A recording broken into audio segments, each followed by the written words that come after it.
افطاری ہمارے ساتھ اس کی طے ہو گئی، مسجد چلا گیا، مغرب بعد لینے گیا تو کہنے لگا عشاء کے بعد آنا، اب تو میں نے پانی سے افطار کر لیا، کھانا کھانے جاؤں گا تو جماعت رہ جائے گی۔ کہتے ہیں عشاء کے بعد میں لایا، اس کو کھانا کھلایا، رات گہری ہو گئی تو میں نے کہا تو سو نہیں جاتا؟ کہنے لگا کوئی عرض نہیں، کبھی دور مزدوری کرنے نکل جاؤں تو رہ بھی جاتا ہوں، گھر والوں کو پتا ہے۔ کہتے میں نے مسافر خانہ کھولا، یوں سمجھیے ڈرائنگ روم بیٹھک میں نے کھولی، اس کو سلا دیا، میں اور میری بیوی اپنی معذور بیٹی کو روٹی دینے گئے اور ہم نے جا کے اس کو کھانا کھلایا جو ٹانگوں سے معذور تھی، اور ساتھ کہا کہ بیٹی آج بڑا پرہیزگار جوان ہمارا مہمان ہے، آج چڑھتی جوانی اور تقوی کی روشنی اس کے چہرے سے چمکتی ہے، کیا بات ہے، بڑے ہی اچھے گھرانے کا تربیت یافتہ ہے۔ کہتے ہیں بچی کو کھانا کھلا کے لوٹے، اپنے کمرے میں سو گئے، بیٹی اپنے کمرے میں لیٹ گئی، ترس گئے تھے کہ بیٹی قدموں پہ چلے۔ تہجد کا وقت ہوا تو دروازے پہ دستک ہوئی، بڑی بے چینی کے ساتھ اٹھے میاں بیوی، کون ہے؟ بیٹی کی آواز آئی، ابا جی دروازہ جلدی کھولیں۔ کہتے ہیں کلیجے پھٹنے لگے، ذہن بکھرنے لگے، سوچے ہیں کہ وہ 2-1 منٹ ہمارے اوپر پہاڑ بننے لگے۔ دروازہ کھولا تو وہ بیٹی جس کے لیے ترس گئے تھے کبھی چلے گی، وہ اپنی ٹانگوں پہ کھڑی ہے، کبھی دوڑ کے ادھر جاتی، کبھی دوڑ کے ادھر آتی۔ بیٹیاں پریشانی کا فون کر دیں تو پھر بھی آنسو نکل آتے ہیں، اور بیٹی گھر میں خوشی آ جائے تو پھر بھی ماں باپ رو کے ہی شکر ادا کرتے ہیں، ان کے لیے روتے ہی رہتے ہیں۔ کہتے ہیں میں تڑپ گیا، بیوی بھی رونے لگی، بیٹے یہ کیا ہوا؟ ہم تو مایوس ہونے لگے تھے معاذ اللہ کہ اب تو ٹھیک نہیں ہوگی، کیا ہوا؟ کہنے لگے ابا جی اماں جی آپ نے بتایا نا نیک جوان آیا ہے، نیک آیا ہے، تو میں آپ چلے گئے تو میرے دل میں خیال آیا اے اللہ اگر وہ واقعی نیک ہے تو اس کے صدقے مجھے شفائی عطا فرما دے، یا ایھا الذین آمنوا اتقوا اللہ وابتغوا الیہ الوسیلہ، اے اللہ صحت ہی دے دے۔ کہتے ابھی میری دعا بھی پوری نہیں ہوئی کہ میرا وجود حرکت کرنے لگا، اور یہ دیکھو میں اٹھ کے کھڑا ہو گئی ہوں۔ کہتے ہیں ہم لوگوں نے یہ دیکھا تو بھاگے اس کے کمرے کی جانب، جب دروازے پہ ہاتھ رکھا تو دروازہ کھل گیا، آگے گئے تو پلنگ خالی تھا، ایک رکا چھوڑ گیا ہے۔ کہنے لگا مجھے پتا ہے میری حقیقت کھل گئی ہے، میں تو اللہ کا بندہ ہوں، اگر تمہیں مجھ سے ذرا بھی پیار ہو گیا ہے تو پھر میرے پیچھے نہ بھاگنا، اللہ کی بارگاہ میں جھک جانا، پھر گناہوں سے توبہ کر لینا۔ کہا وہ تربیت یافتہ جوان آیا ہے اور مجھے بدل گیا ہے۔ میرے بھائی ماں باپ کی ذمہ داری اولاد کو نکھارنا ہے، ان کو سنوارنا ہے، روزی روٹی کی ذمہ تو اللہ تبارک و تعالی نے لیا ہوا ہے، جو ڈیوٹی اللہ کی تھی وہ معاذ اللہ ہم نے اپنے ذمہ لے لی ہے۔ اولاد کو رزق حلال کی تربیت کریں، انہیں حکم دیں کہ وہ ہاتھ نہ پھیلائیں، انہیں کہیں کہ وہ محنت کر کے کھائیں، لیکن اصل تو ان کا اخلاق سنوارنا ہے۔ بچے ہمارے ان کی پوزیشن اتنی خراب ہو جاتی ہے، ہم لاڈ پیار میں اتنا ضدی کر لیتے ہیں، جب جس بچے کا ماں باپ کے ساتھ گزارا نہیں، بتلائیے وہ بیوی کے ساتھ گزارا کرے گا؟ جس کا ماں باپ کے ساتھ وقت نہیں گزرتا وہ بہن بھائیوں کے ساتھ گزارے گا؟ جس کا ماں باپ کے ساتھ وقت نہیں گزرتا وہ کولیگز کے ساتھ وقت گزارے گا؟ کس طرح وہ اپنے آپ کو، میرے نبی کریم سید عالم صلی اللہ علیہ وسلم نے ڈیوٹی لگائی کہ ماں باپ اپنے بچے کی تربیت کریں، انہیں اللہ سے جوڑیں۔ تکلیف میں وقت گزارا جناب اسماعیل نے۔ ایک روایت ایسی بھی ملتی ہے کہ 13 سال حضرت ابراہیم پلٹ کے گئے نہیں بیٹے کا پتہ لینے، لیکن جب بھی بیٹے نے ماں سے باپ کے بارے میں پوچھا کہ میرے والد کیوں نہیں آتے تو ماں نے ایک ہی لفظ کہا، بیٹے جناب ابراہیم اللہ کے نبی ہے اور اللہ کے حکم سے ہمیں چھوڑ گئے ہیں۔ ایسی تربیت، ایسی ٹریننگ، بچے کے ذہن کو بدل ڈالا، اسے اللہ والا بنا لیا۔ اور ہمارے مفسرین نے بحث کی ہے کہ جناب اسماعیل جو اللہ کی راہ میں قربان ہونے کو تیار ہو گئے، ان کے سینے میں جو رب کریم کا اتنا پیار موجزن ہوا کہ وہ گردن کٹانے پہ تیار ہو گئے، تو فرماتے ہیں یہ تربیت جناب ہاجرہ کی تھی، یہ ٹریننگ حضرت وہ فیضان نظر تھا، یہاں کے مکتب کی کرامت تھی۔ سکھائے کس نے اسماعیل کو آداب فرزندی؟ میرے بھائی یہ جناب ہاجرہ نے تربیت دی۔ ایک بہت بڑے محدث ہیں، اتنے بڑے محدث ہیں کہ میرے نبی کریم کی مسجد نبوی میں وہ حدیث کے استاد رہے، حضرت ربیعہ بن عبد الرحمن، نبی پاک کی مسجد نبوی میں حدیث کے استاد ہوئے۔ اور حضرت حسن بصری جو جناب علی کے شاگرد ہیں وہ بھی حضرت ربیعہ کے شاگرد ہوئے۔ حضرت امام مالک جو 70 سال تک مدینہ اور مکہ میں حدیث پڑھاتے رہے وہ بھی حضرت ربیعہ کے شاگرد ہیں۔ ان کے والد کا نام تھا عبد الرحمن فروغ۔ تاریخ بغداد میں لکھا ہے کہ بنو امیہ کے دور میں تابعین کے زمانے میں جناب عبد الرحمن بن فروغ گھر سے چلے گئے۔ ایک روایت ہے بچہ چھوٹا تھا، ایک روایت ہے بچہ ابھی ماں کے پیٹ میں تھا، جہاد کرنے چلے گئے۔ اس دور میں یہ جہاد ہوتا تھا کہ ایک علاقہ فتح کیا تو مسلمان اگلے علاقے میں چلے گئے، اگلا فتح کیا تو اگلے علاقے، ایک کے بعد دوسرے لوگ پلٹ کے نہیں آتے تھے۔ حضرت عبد الرحمن گئے 30,000 دینار بیوی کو دے گئے، کہنے لگے سنبھال کے رکھنا، اور جہاد کرنے نکلے تو 27 سال تک گھر ہی نہیں آئے، اور 27 سال کے بعد آئے تو حضرت ربیہ محدث بن چکے ہیں، مسجد نبی میں حدیث کے استاد ہیں، بیٹا بہت بڑا شیخ بن گیا ہے۔ واپس آئے، ہاتھ میں نیزہ ہے، کالی داڑھی تھی ساری سفید ہو گئی، وجود بڑا تگڑا تھا، کمزوری آ گئی، آئے نیزہ پکڑا ہوا ہے، گھوڑے پہ بیٹھے ہیں، مدینہ منورہ میں گھر ہے، دروازے پہ دستک دی، حضرت ربیہ نے دروازہ کھولا، اندر داخل ہونے لگے تو کہنے لگے بابا تو کدھر گھستا آ رہا ہے؟ کدھر؟ اس نے کہا تو پیچھے ہٹ، تو میرے مکان پہ کب سے قبضہ کر کے بیٹھا ہے۔ بات تیز ہونے لگی، آواز تھوڑی بزرگوں کی بلند ہونے لگی تو اندر سے زوجہ نے سن لیا، وہ دروازے کی اوٹ سے دیکھنے لگی تو پہچان گئی، کہنے لگی ربیہ پیچھے ہٹ جا، یہ کوئی غیر نہیں ہے، تیرے والد گرامی ہے، یہ تیرے والد ہیں۔ اندر آئے، باپ بیٹا ملے، عصر کی نماز کا وقت ہو گیا، بڑا روئے، 27 سال کے بعد باپ لوٹا، 27 سال کے بعد بڑے روئے۔ نماز کا وقت ہوا تو حضرت ربیہ جلدی سے وضو کیا، مسجد نبوی شریف چلے گئے۔ جناب عبد الرحمن فروغ نے ابھی کھانا وانا کھانا تھا، کھانا کھانے بیٹھے تو حکم دیکھے شوہر کیا کرتا ہے، یہ نہیں پوچھا کہ 27 سال حال کیا رہا، پوچھنے لگے میں تجھے 30,000 دینار دے گیا تھا، وہ کدھر ہے؟ تو زوجہ کہنے لگی کھانا کھا لو، عصر کی نماز پڑھ کے آؤ، پھر بتاتی ہوں پیسے کہاں ہیں، آپ کی رقم بڑی اچھی جگہ پہ محفوظ ہے۔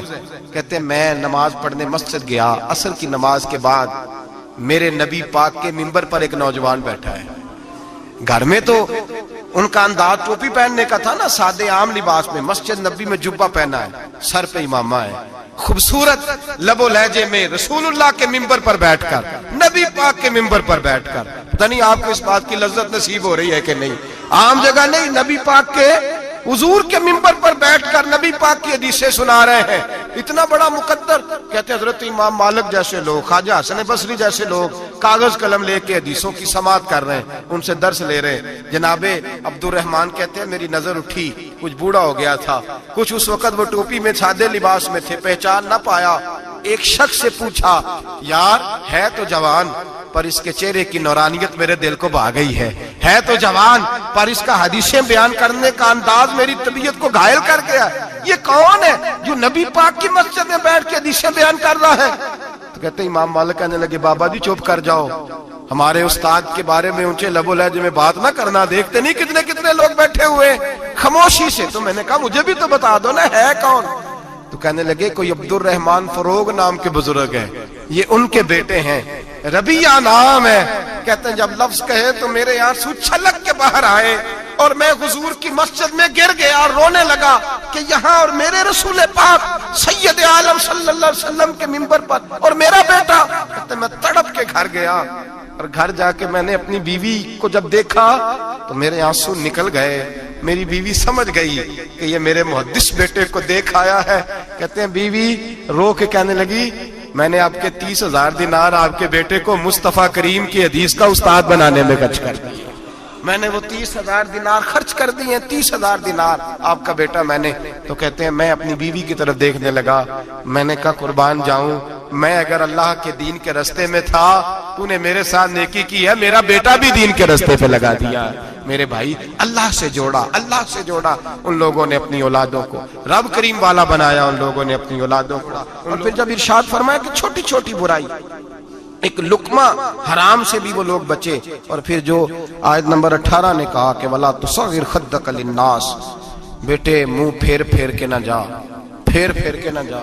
اگر آپ ناراض نہ ہوں تو ہم تربیت دیتے ہیں، کہتے ہیں اس بچے کے ساتھ نہ پھرا کر، یہ غریب ہے، اس کے ساتھ نہ پھرا کر۔ وَلَا تَمْشِ فِي الْأَرْضِ مَرَحًا، حضرت لقمان بیٹے سے کہتے ہیں منہ پھیر پھیر کے لوگوں سے بات نہ کر اور اکڑ اکڑ کے نہ چل۔ إِنَّ اللَّهَ لَا يُحِبُّ كُلَّ مُخْتَالٍ فَخُورٍ، اللہ کو وہ پسند ہی نہیں جو اکڑ اکڑ کے چلے اور اترائے۔ ابھی بھی رواج ہے، کہتے ہیں دوستی لگانا تو اپنے برابر کے دوستوں سے، ایسے نہ ہو ہمارا سٹیٹس ہی نہیں، ابھی بھی وہ فرق جو تو سید بھی ہو، مرزا بھی ہو، افغان بھی ہو، تم سبھی کچھ ہو، بتاؤ کہ مسلمان بھی ہو۔ عاجزی کا درس دیا اپنی اولاد کو، عاجزی کا، ان کو ادب سکھایا، ان کو انکساری سکھائی، لوگوں کے اندر مل بیٹھنے کا درس دیا۔ جو آدمی انکساری والا ہوتا ہے، عاجزی والا ہوتا ہے، یوں سمجھو اسے شہد لگا ہوا ہے، دنیا خود اس کے پیچھے بھاگ بھاگ کے آتی ہے۔ جو سب کے ساتھ اس نے سلوک کرنے کا عادی ہوتا ہے لوگ اس کے گرویدہ ہو جاتے ہیں. لیکن جس آدمی کو آپ اکڑنا سکھا دیں، جس بچے کو آپ کہیں بس تو ہے اور کوئی بھی نہیں، اس کی اپنی زندگی بھی اس کے لیے پریشانی والی ہو جاتی ہے. میرے نبی رحمت سید عالم صلی اللہ تعالی علیہ وآلہ وسلم نے ارشاد فرمایا، کسی باپ نے اپنے بیٹے کو جو سب سے اچھا تحفہ دیا ہے وہ یہ ہے کہ اس نے اپنے بچے کو اچھا ادب سکھا دیا ہے، اپنے بچے کو اچھا. حضرت لقمان کہتے ہیں بیٹے منہ پھیر پھیر کے باتیں نہ کرنا، زمین پہ اکڑ اکڑ کے نہ چلنا، اللہ کو اکڑنے والے لوگ پسند. ہارون رشید نے امام نسائی کی ڈیوٹی لگائی کہ میرے بیٹے کو حدیث پڑھائیں گھر آ کے. تو امام نسائی کہنے لگے یہ نبی پاک کا دین ہے، یہ میں اس کو رسوا نہیں کر سکتا، جس نے پڑھنا ہے میرے پاس آ کے پڑھے، اور جہاں سب بچے بیٹھتے ہیں وہیں پڑھے. ہارون رشید کہنے لگا حضور آپ کیا سمجھتے ہیں، میں نے بھی تو آپ کو آزمانے کے لیے یہ جملہ کہا تھا، یہ وہیں آ کے پڑھے گا جہاں سارے غریبوں کے بچے پڑھتے ہیں. اب تو روز استاد کٹہرے میں کھڑا ہوتا ہے. اسکول کے استاد کا تو مجھے نہیں پتا، پہلے مدرسے کا استاد تو روز بیچارہ ہاتھ باندھ کے چودھری صاحب نے کہا میرے منڈے نو مارے تو 8,000 کا مولوی ہے اور میرا بیٹا تو 8,000 کے روز گول گپے کھا جاتا ہے، میرے بیٹے کو تو نے مارا ہے، تجھے اپنی حیثیت کا پتہ ہے؟ روز استاد کٹہرے میں کھڑا ہوتا ہے. بچے فری میں مفت میں حافظ جی مفت میں حفظ کراتے ہیں. خدا جانے محترم کتنی مشکل سے ادارہ چلاتا ہے، اور بچے کے ماں باپ آ کہتے ہیں بلاؤ مولوی صاحب کو، اس کی طاقت کیسے ہوئی میرے بچے کو مارا ہے. وہ مولوی وہ جو کل دانے لینے آیا تھا وہ آج میرے بچے کو مارے گا؟ یہ رویہ ہے ہمارا.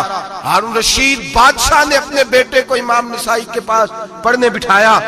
ایک دن حضرت کہاں لوگ کہتے بس بیٹا ٹھیک ہے سیدھا سیدھا تو دین سیکھ کے آیا، ایسے کسی درویش کا مرید ہونا اور کسی عالم کی نوکری کرنا اب تو بالکل ٹھیک ہے، پیر اساں بھی رکھے نے، یہ کیا تیرا طریقہ ہے، تو پیچھے ہی لگ گیا ہے، یہ کس طرح کا تیرا رویہ ہے؟ ہارون رشید بادشاہ، ہارون رشید وقت کا مطلق العنان بادشاہ، امام نسائی ان کے بیٹے کے استاد ہیں. امام نسائی رحمت اللہ علیہ کے پاس بیٹا پڑھتا ہے.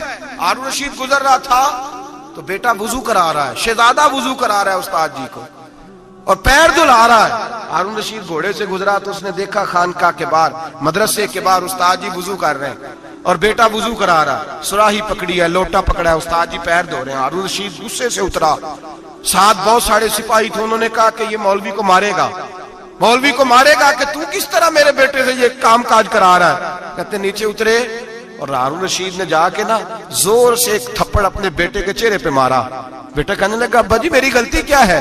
فرمانے لگے تجھے پتہ ہی نہیں تو کس شخص کے پاس پڑھتا ہے، تو پانی ڈال رہا ہے، تیرے استاد کو اپنے ہاتھوں سے اپنے پیر دھونے پڑ رہے ہیں. بیوقوف، ایک ہاتھ سے پانی ڈال اور دوسرے ہاتھ سے استاد کے پیر دھو.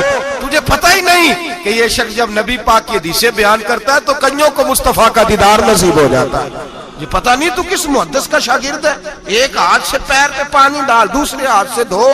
اس لیے کہ باندھ علموں جو کرے فقیری وہ کافر مرے دیوانہ ہو. اگر تو نے دنیا میں کامیاب ہونا ہے تو اس سے فیض علم حاصل کر. بیٹے یاد رکھ اگر تو اس کی بارگاہ میں حاضری دے گا تو تو آگے بڑھے گا.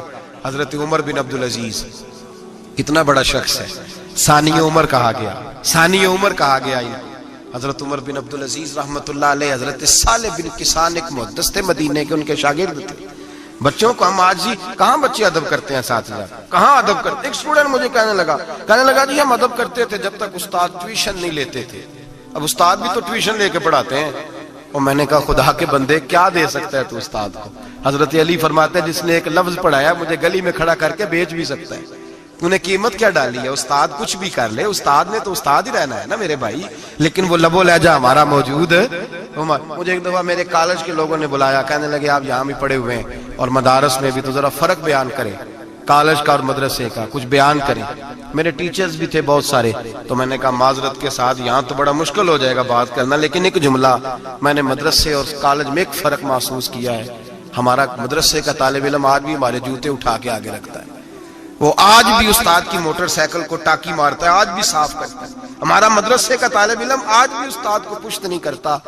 لیکن کالج کا طالب علم پوچھتا ہے اسلامی اطلاع آیا ہے، انگریزی والا آیا ہے. میں نے کہا اس کے تو لب و لہجے میں ادب نہیں ہے. اس لیے میں نے دونوں جگہ وقت گزارا تو میں سمجھا ہوں بڑے حالات خراب ہیں مدرسوں میں بھی. اب وہ کیفیت نہیں رہی جو بزرگوں کی تھی، لیکن پھر بھی اگر ادب ہے تو مدارس میں ابھی بھی ہے. ابھی بھی خانقاہوں میں ادب ہے، یہاں ابھی بھی خیر کی توقع موجود، وہاں سے تو رخصت ہو گیا، وہاں تو معاملہ اور طرح کا ہو گیا الا ماشاءاللہ۔ حضرت عمر بن عبدالعزیز جناب صالح بن کیسان کے پاس پڑھتے تھے، اسٹوڈنٹ تھے، اور پھر بعد میں آپ ان کے مرید بھی ہوئے، باقاعدہ درس لیتے تھے طریقت کا۔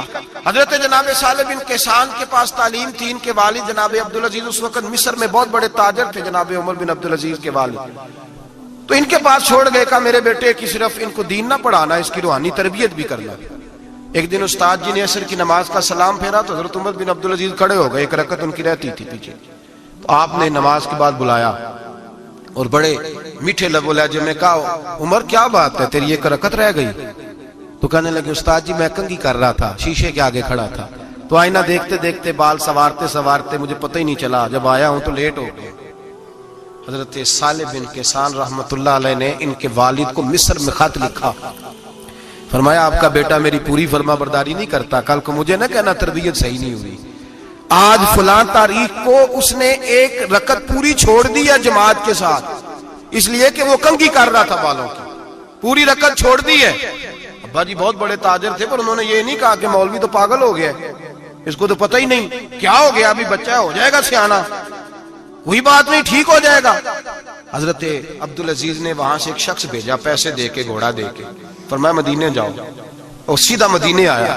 حضرت عمر بن عبدالعزیز کو گھر سے اچکا، بلایا نہیں، زبردستی پکڑا، اچک کے گھوڑے پہ بٹھایا، حجام کی دکان پہ لے گئے، فرمایا اس کی ٹینڈ کر دو، نے بال کاٹ دیے اور بال کٹوا کے سیدھے حضرت صالح بن کیسان کے پاس لے گئے، کہنے لگے حضور یہ کھاتا ہے اس کے والد کا، میں نے اس کی ٹینڈ کرا دی ہے، جس بالوں کی وجہ سے اس کی جماعت رہ گئی تھی میں نے وہ بال ہی ختم کر دیے۔ تو اس کے والد کہتے ہیں آپ ذرا ذرا سے بھی بات، ایک ذرہ برابر بھی بچے کے اندر ہم کوتاہی برداشت، ہم اسے سنوارنا چاہتے ہیں، معاشرے کو دینا چاہتے ہیں، ہم ایک خوبصورت انسان بنانا چاہتے ہیں۔ تو حضرت لقمان کہنے لگے بیٹے تو چہرہ رخسار بدل بدل کے لوگوں سے بات نہ کر، اکڑ کے نہ چل، اس لیے کہ اللہ کو اکڑنے والے پسند، تو کیا کر وقصد فی مشیک وغضض من صوتک، درمیانی چال چل، آواز کو پست رکھ۔ ہم اپنے بچوں کو میانہ روی کا درس نہیں دیتے۔ اگر کسی کے پاس بہت زیادہ پیسے ہیں تو وہ بس کہتا ہے میرا بیٹا، میں نے سارے لاڈ دیکھے ہیں، میں نے ہر خواہش پوری کی ہے، یہ تو کوئی عقل مندی کی بات نہیں۔ ضرور خواہشات پوری کریں، اگر ہے تو کنجوسی کرنے سے منع کیا نبی پاک صلی اللہ علیہ وسلم، لیکن بچے کو معتدل رکھیں، اسے دھوپ اور چھاؤں دونوں کا پتہ ہونا چاہیے۔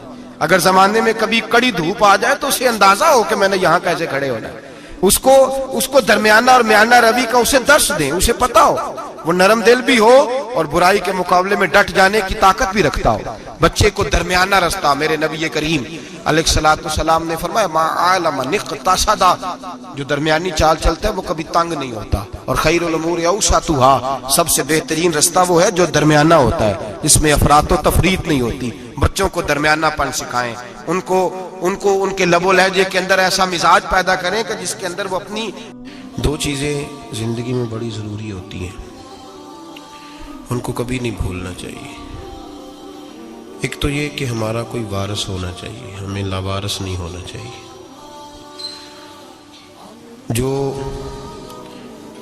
جس جانور کے گلے میں کسی کا پٹا نہیں ہوتا اسے جس وقت جس کا دل چاہتا ہے مار دیتا ہے،